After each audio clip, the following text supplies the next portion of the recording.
Kawan tang sisin wala kami kadon kajing dum laki kmat tok mi jing syahakilum jing ik badon hafo donut jongi kan pelaj shisha na jing te kan jri jong ka jing maya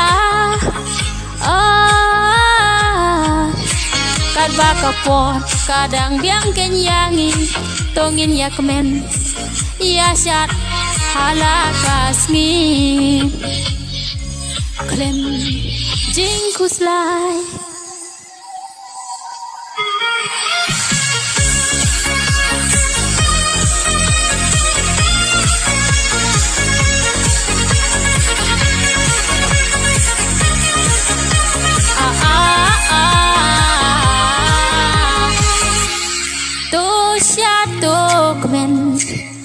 ngau pha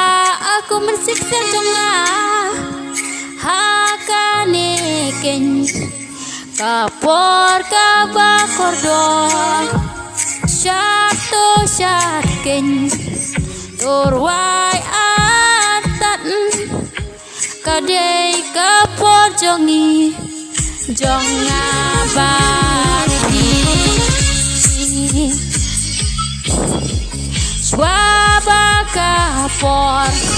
nangikan leno daka jing kemen ngin ya syat lang baro klem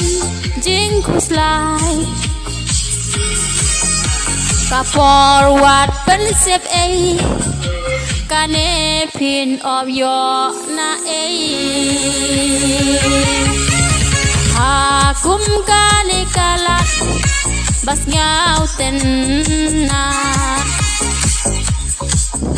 kajing kemen kangasin haku syadem kajing it bajanai ya pi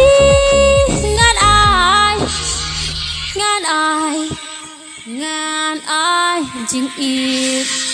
kabah jana